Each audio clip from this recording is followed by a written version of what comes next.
ഇന്നലെ സുപ്രീം കോടതിയുടെ ഭരണഘടനാ ബെഞ്ചിൽ നിന്ന് വളരെ സുപ്രധാനമായ നിർണായകമായ ഒരു വിധി വരികയുണ്ടായി. SC/ST സംവരണത്തിൽ ഉപസംവരണം എന്ന കാര്യത്തിലാണ് അത്. അതായത് പട്ടികജാതി പട്ടിക വിഭാഗങ്ങളിലെ അതിപിന്നാക്കക്കാർക്ക് ഉപസംവരണം ഏർപ്പെടുത്താം എന്ന വിധിയാണ് വന്നിരിക്കുന്നത്. അത് ഈ സംവരണവുമായി ബന്ധപ്പെട്ട വിഷയത്തിലെ നിർണായകമായ ഒരു വിധിയായിട്ട് തന്നെയല്ലേ നമ്മൾ കാണേണ്ടത്?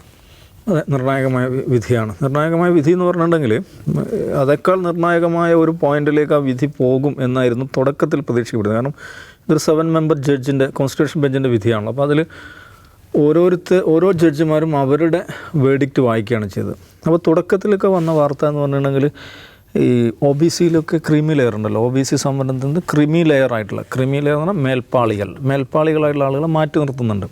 അതേപോലെ SC/ST സംവരണത്തിലും മേൽപ്പാളി വിഭാഗത്തെ മാറ്റി നിർത്തും എന്നായിരുന്നു വിധിയുടെ തുടക്കത്തിൽ. അതിങ്ങനെ അതിൻ്റെ അപ്ഡേറ്റ്സ് വരുമ്പോൾ വിചാരിച്ചിരുന്നത്. കാരണം വെച്ചാൽ 4 ജഡ്ജിമാർ അങ്ങനെ വേണമെന്ന് പറഞ്ഞിട്ടുണ്ട്.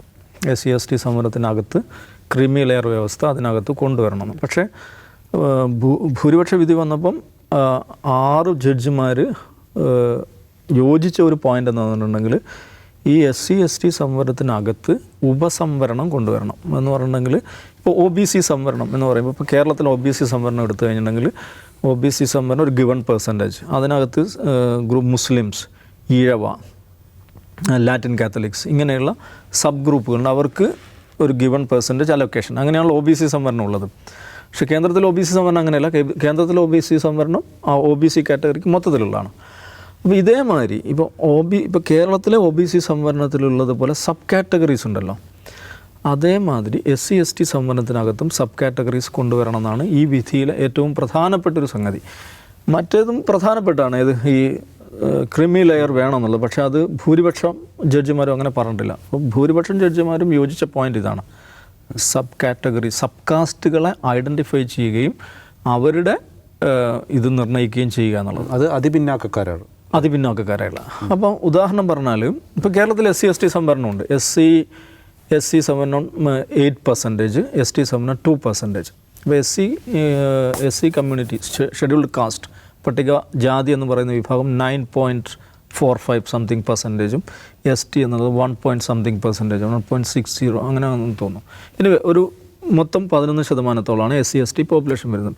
അവർക്കാണ് ഈ പറയുന്ന SCക്ക് 8%, STക്ക് 2% സംവരണം ഇപ്പോൾ കേരളത്തിൽ അലോക്കേറ്റ് ചെയ്തിരിക്കുന്നത്. ഈ വിധി പ്രകാരം, അതാണ് ഞാൻ പറയുന്നത്, ഈ വിധി പ്രകാരം വരാൻ പോകണം എന്താണെന്ന് ചോദിച്ചിട്ടുണ്ടെങ്കിൽ SC വിഭാഗത്തിൽ, കേരളത്തിൽ SC വിഭാഗത്തിൽ 54 സബ് കാസ്റ്റ് ഉണ്ട്. നോട്ടിഫൈഡ് സബ് കാസ്റ്റാണ് കേട്ടോ പറയുന്നത്. സർക്കാർ രേഖപ്രകാരം 54 സബ് കാസ്റ്റുകളുണ്ട്. ST വിഭാഗത്തിൽ 34 സബ് കാസ്റ്റുകളുണ്ട്. അപ്പോൾ ST വിഭാഗത്തിൽ 34 സബ് കാസ്റ്റുകൾ, അവർക്കുള്ള സംവരണം എത്രയാണ്? 2%.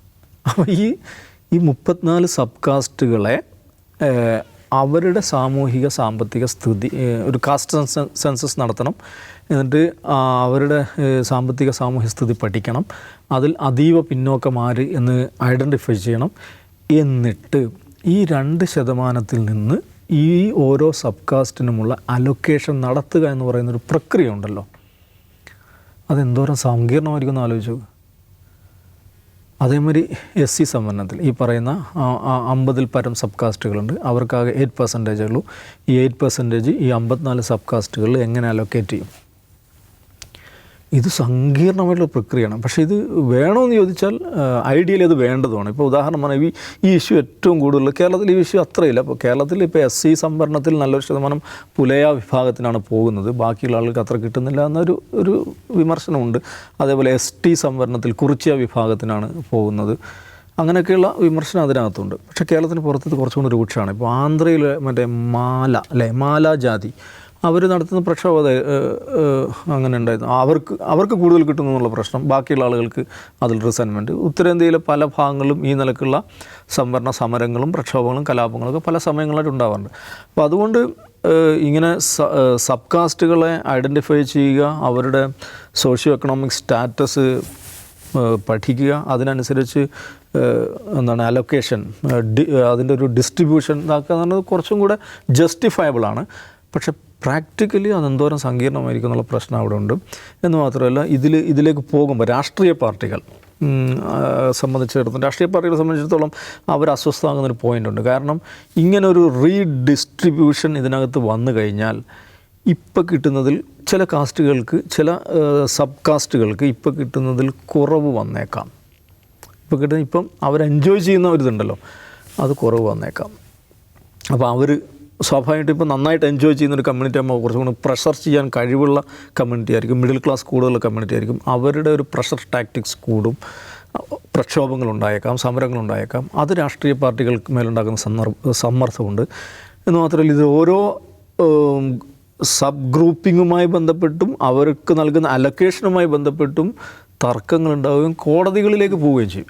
അപ്പോൾ ഈ പറയുന്ന പോലെ ഈ ഇപ്പോൾ കിട്ടിക്കൊണ്ടിരിക്കുന്നവർക്ക് കുറവ് വരുന്നു എന്ന് പറഞ്ഞതിൻ്റെ അർത്ഥം പരോക്ഷമായി ഒരു ക്രീമി ലെയർ നടപ്പാവുന്നു എന്ന് പറഞ്ഞ പോലെ അങ്ങനെ വേണേൽ പറയാം. പക്ഷേ ടെക്നിക്കലി അത് ക്രീമി ലെയർ അല്ല, അത് ഈ പറയുന്ന നിലക്കുള്ള കാറ്റഗറൈസേഷൻ മാത്രമാണ്.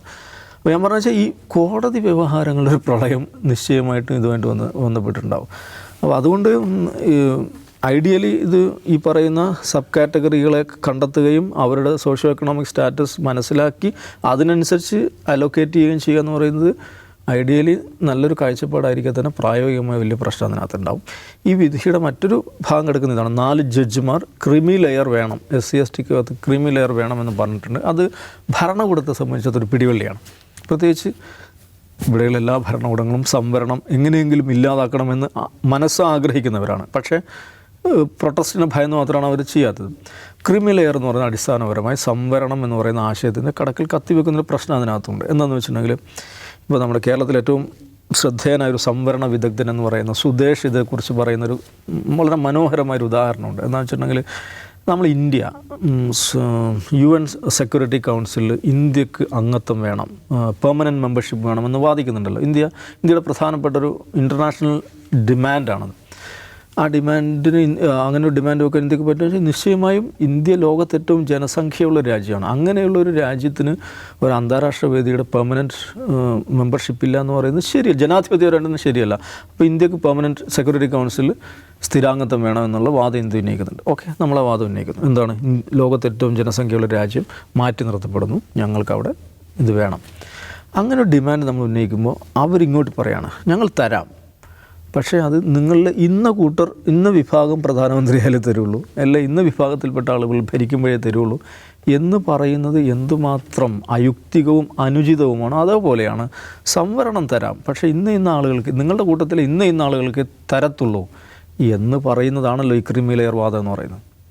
അപ്പോൾ അതുകൊണ്ട് എന്തുകൊണ്ടാണ് ഒരു സമൂഹത്തിൽ അവർ ഈ ഡിമാൻഡുകൾ ഉന്നയിക്കുക, സംവരണം എന്ന് പറഞ്ഞാൽ വളരെ പ്രധാനപ്പെട്ട ഒരു മെറ്റീരിയൽ ഡിമാൻഡാണ്. ഡിമാൻഡുകൾ ഉന്നയിക്കുക, ആ സമൂഹത്തിൻ്റെ ഉന്നതിയുമായി ബന്ധപ്പെട്ട വിഷയങ്ങൾ ഇടപെടുകയൊക്കെ ചെയ്യുക ആരാണ്? ആ സമൂഹത്തിലെ മധ്യവർഗ്ഗമാണ്. ഒരു സമൂഹം വിജയിക്കുന്നത് എപ്പോഴും ആ സമൂഹത്തിൽ ഏതളവിൽ മിഡിൽ ക്ലാസ് ഉണ്ട് എന്നനുസരിച്ചാണ്. കാരണം മിഡിൽ ക്ലാസ്സിനാണ് അഭിലാഷങ്ങൾ ഉണ്ടാവുക. ഈ അഭിലാഷങ്ങളുടെ പുറത്താണ് പൊളിറ്റിക്കൽ ഡിമാൻഡുകൾ ഉണ്ടാവുക. അപ്പം ഈ പറയുന്ന ക്രീമി ലെയർ വ്യവസ്ഥ കൊണ്ടുവരുന്നതോടുകൂടി എന്താ സംഭവിക്കുന്നതെന്ന് വെച്ചിട്ടുണ്ടെങ്കിലും, ഇത്തരം ഡിമാൻഡുകൾ ഉന്നയിക്കാൻ ശേഷിയുള്ള മധ്യവർഗമുണ്ടല്ലോ, അവർ ഡിമാൻഡുകൾ ഉന്നയിക്കാതെയാവും. കാരണം അവർക്ക് സംവരണം കിട്ടുന്നില്ലല്ലോ. ഒരു സർക്കാർ ഉദ്യോഗസ്ഥരല്ല, SC വിഭാഗത്തിലെ OBC വിഭാഗത്തിലെ ഒരു സർക്കാർ ഉദ്യോഗസ്ഥൻ അല്ലെങ്കിൽ സർക്കാർ ഉദ്യോഗസ്ഥരുടെ ദമ്പതികൾ, അവർ സ്വാഭാവിക ക്രീമി ലെയർ വരുമ്പോൾ ഈ സംവരണം ഇതിന് പുറത്തു പോകും. അപ്പോൾ പിന്നെ അവർ സംവരണത്തിന് വേണ്ടി വാദിക്കുമോ? സംവരണം നിലനിർത്താൻ വേണ്ടി ശ്രമിക്കുമോ?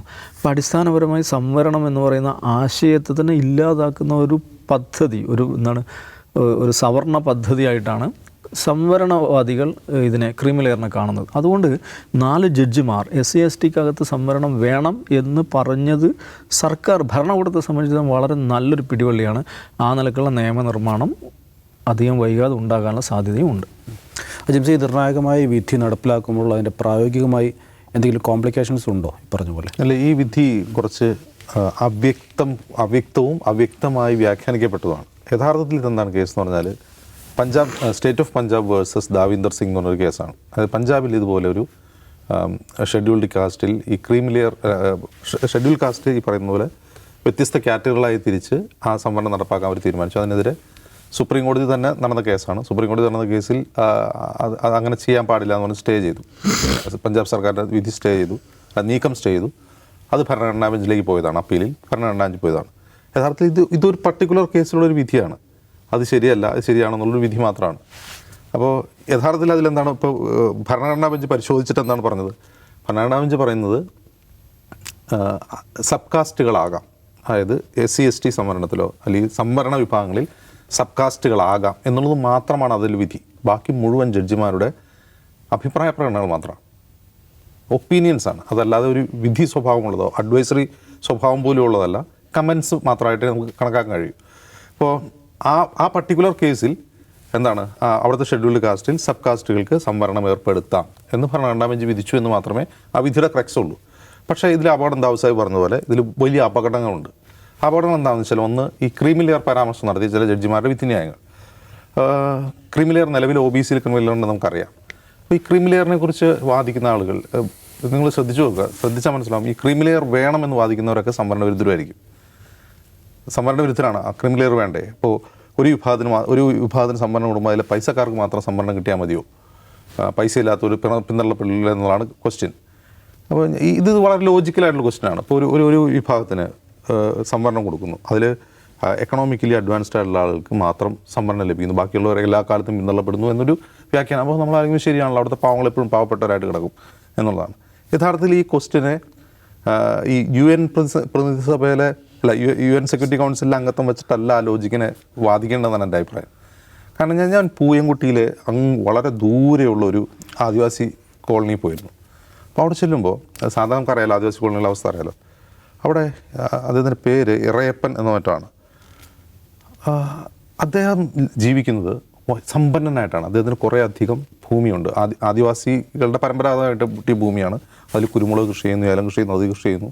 ധാരാളം പണമുണ്ട് അദ്ദേഹത്തിന് സ്വന്തമായി ജീപ്പുണ്ട്. സ്വന്തമായി ജീപ്പ് ഓടിച്ച് അദ്ദേഹം ടൗണിൽ വരും, ഇതെല്ലാം ചെയ്യുന്നു. കയ്യിൽ സ്വർണ്ണ ചെയിനൊക്കെ ഉണ്ട്. ആദിവാസിയാണ്. അപ്പോൾ ഞാൻ മൂപ്പരോട് ഭയങ്കര കൗതുകത്തിൽ സംസാരിക്കുകയാണ്.